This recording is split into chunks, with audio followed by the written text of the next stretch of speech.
Olá, bem-vindos à sétima aula do curso de TensorFlow, onde a gente vai aprender um pouco sobre como a gente faz para evitar o overfitting que a gente tem falado um pouco nas últimas aulas. É importante a gente fazer um tratamento de overfitting para a gente conseguir otimizar o treinamento, tanto em questão de custo computacional, quanto em qualidade do nosso modelo. A gente vai então utilizar o mesmo notebook que a gente tem utilizado nas últimas aulas. Vou abrir aqui uma caixinha de texto para fazer a divisão aqui com o título, né? Como evitar overfitting. Ok, a primeira coisa que a gente precisa fazer é subir lá para cima onde a gente importa as bibliotecas e a gente vai importar aqui do TensorFlow,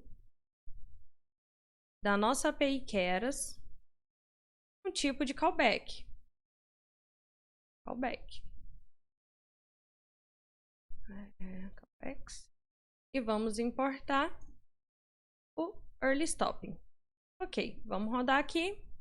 Importado, a gente pode voltar lá para baixo.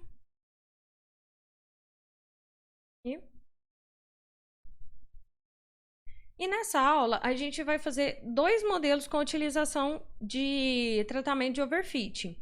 Um sem normalização e um com normalização, para que a gente possa fazer comparação com os modelos anteriores.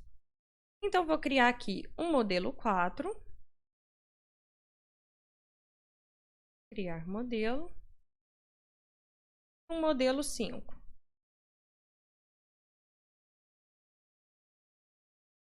Modelo 5.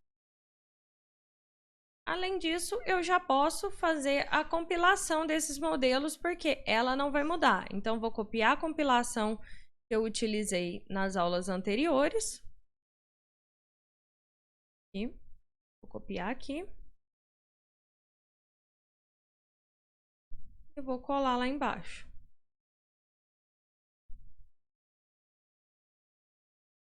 Essa parte aqui do fit eu ainda não vou utilizar, então vou tirar ela por enquanto. Vou compilar, então, o meu modelo 4 e o meu modelo 5.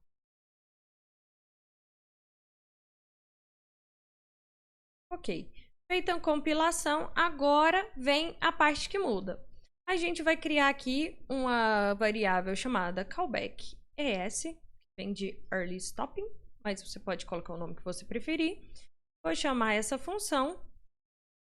E para essa função, a primeira coisa que eu preciso passar nessa primeira variável aqui é a partir do que eu vou monitorar a minha função para saber se ela está estabilizada ou não. Eu quero monitorar a partir das perdas, então vou colocar loss. E a outra coisa que eu preciso passar para ele, vou passar para essa variável, a quantidade de épocas que eu quero que ele espere sem mudanças até que ele finalize a reprodução, né, do treinamento. Eu vou colocar aqui 10. Estando 10 ali, se passar 10 épocas sem que haja melhorias no treinamento, ele vai finalizar automaticamente. Ok, então tendo criado esse callback, eu vou chamar a minha função fit. Vou copiar aqui a fit de cima, para só ter que fazer algumas mudanças nela. Vou colar aqui. Bom, então vou chamar aqui history do modelo 5, o modelo 5.fit, a entrada de treinamento, target de treinamento e os dados de validação. Entrada de validação, target de validação, as épocas vou deixar 750 da mesma forma, mas agora eu preciso adicionar essa variável callbacks. E para ela eu vou enviar a lista dos callbacks que eu quero utilizar. Nesse caso eu quero só aquele ali do early stopping que a gente acabou de criar. Então vou colocar apenas ele. E daí eu posso rodar, né, o meu bloco de código aqui. E ele vai começar o treinamento para mim. Eu já vou começar aqui também a plotar, né, os meus resultados. Eu vou copiar esse history ali. Vou colocar Vou chamar minha função plot history e vou enviar para ela a do modelo 5, que eu estou acabando de fazer, né? Chamei aqui de modelo 5, poderia ter chamado de modelo 4, mas agora o modelo 4 vai ser utilizando a escala, né? O modelo 5 sem escala, o modelo 4 com escala. Vou plotar então, vou rodar aqui. Em seguida, eu posso fazer a avaliação do meu modelo, né? Então, vou copiar lá em cima o meu trecho de validação.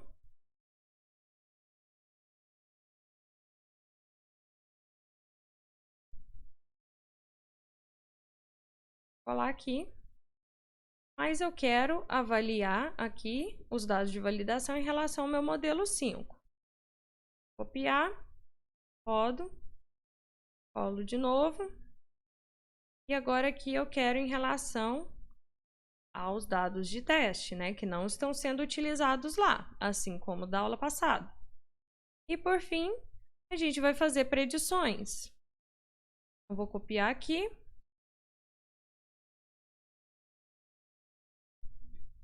Colar. E aqui vou trocar para 5. Correto 5, não correto 5, acerto 5, erro 5. Vou chamar minha função de fazer predição, enviar para ela o meu modelo 5 e as minhas entradas e target de teste. E vou colocar para rodar. Bom, agora a gente quer normalizar os dados, né? Mas antes a gente vai visualizar aqui, porque ele finalizou. Ele finalizou em 166 épocas, né? Então ele ainda ia ficar ali umas 600 épocas rodando se eu não estivesse utilizando o callback. Se eu olhar para o meu gráfico aqui, ele não é um gráfico muito oscilatório aqui, próximo do momento que ele parou. Então, aparentemente, visualmente, ele realmente parou num momento bom. A gente vai olhar aqui pelos dados de avaliação. Para os dados de validação, a gente tem 36,6% de perdas e 81,6% de acurácia. Já para os dados de teste, eu tenho 83,78% de acurácia e 36,6% novamente por cento de perda, né? Só para a gente visualizar aqui quanto de acertos que ele teve nas predições, né? Acertos número puro. Ele acertou 82,39%. A gente vai agora fazer um modelo normalizado e depois a gente vai comentar melhor na hora do comparativo sobre cada uma dessas diferenças e se vale a pena ou não. Bom, para fazer a escala, a gente vai subir lá onde a gente fez a escala do modelo 2. E a gente vai copiar lá. Vai copiar aqui nosso T.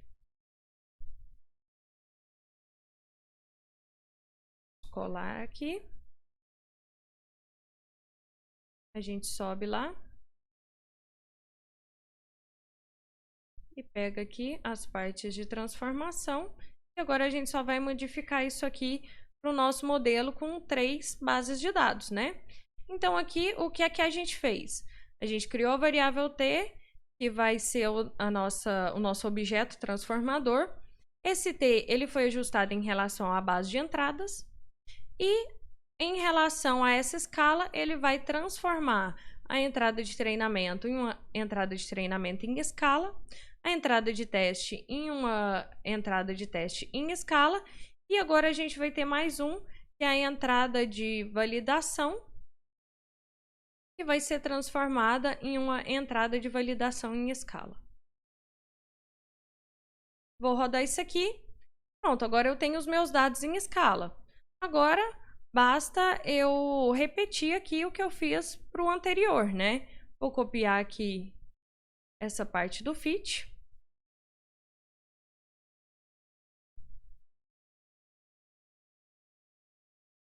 E aqui para o meu modelo 4. eu vou ajustar o meu modelo 4, o History modelo 4, né?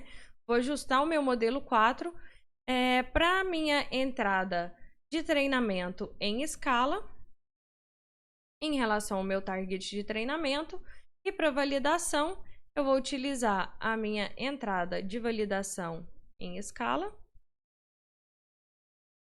o meu target de validação. Vou deixar 750 épocas do mesmo jeito, mas com o meu callback ali, né? Igual no modelo 5. Vou rodar isso aqui. E vou pedir depois para ele plotar para mim.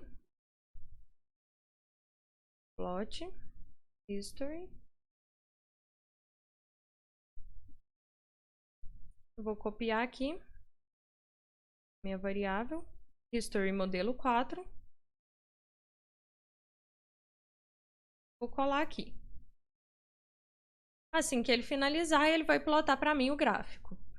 Vou copiar também lá as partes de avaliação, né, e de predição, para que eu consiga analisar todos eles depois. Bom, então vou avaliar o meu modelo 4 em relação à minha entrada de validação em escala, com o meu target de validação, né, para comparação. E também vou avaliar em relação aos meus dados de teste. Aqui também de teste. E por fim, vou fazer as predições.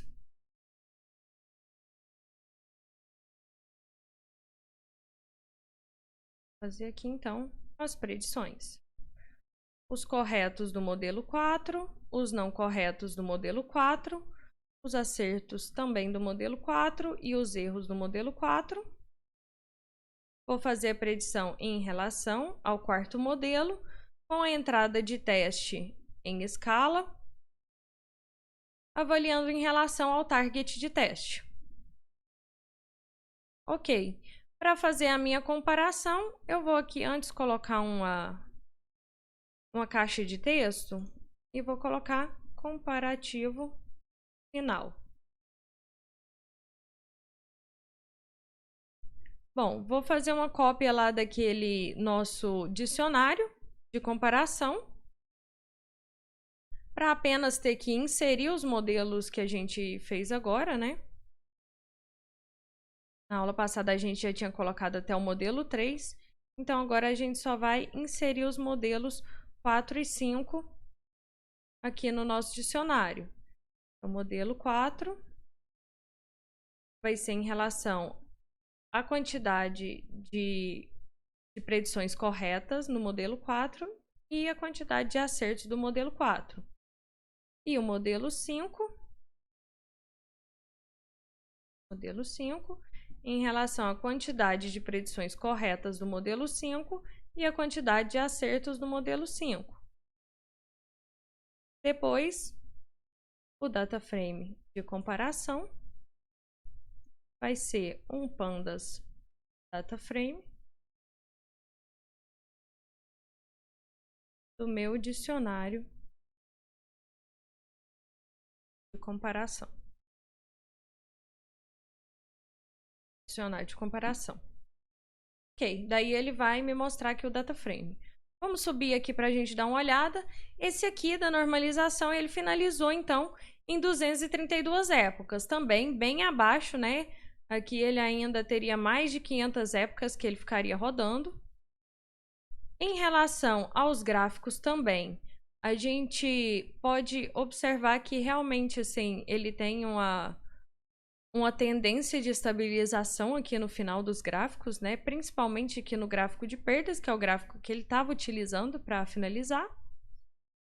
Avaliação. Em relação aos dados de validação, eu tive 63% de acurácia e 76,8% de perdas, que é um valor muito grande de perdas, né? Em relação aos dados de teste, o valor das perdas também foi bem alto e 64,9% de acurácia. Bom, do comparativo final, então, eu posso plotar aqui E eu vou observar o quê? Que os meus modelos que foram piores, nesse caso aqui, foram os modelos que eu fiz tratamento de dados antes. Então, dependendo da base de dados, é melhor você inserir a base de dados sem fazer tratamento prévio, como é o caso dessa aqui, do que você utilizar a base de dados já tratada, porque o TensorFlow ele faz um pré-tratamento automático na base de dados.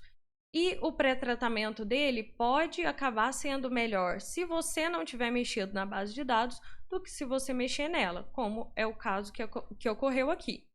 Então, vamos analisar apenas aquelas sem a normalização, que no caso é o modelo 3 e o modelo 5, né, que utilizou as bases de teste. O modelo 3, eu tive 1.287 acertos, 81,8%, né, de acertos. Enquanto que com o modelo 5, eu tive 1.296 acertos, né, um pouco a mais, 82,39%. Então, a gente pode notar que teve melhoria de acertos, a acurácia do modelo 5 é melhor e ele utilizou muito menos poder computacional. Então, a utilização do early stopping, né, para tratamento do overfitting, ele otimiza realmente a nossa rede neural, tanto em relação ao custo computacional, que foi bem menor, a gente conseguiu trabalhar muito mais coisas no tempo que a gente ia ficar esperando, né, ele finalizar, e ele não teve melhora. Pelo contrário, nesse caso, ele teve uma pequena piora ali de 1% em relação àquele que ficou 750 épocas ali treinando, né? Então, é importante a utilização do early stopping e assim como outras maneiras de callback também, que vão ser abordados no nosso curso completo. Você pode assistir lá na nossa plataforma. Muito obrigada por participar do nosso curso e até a próxima!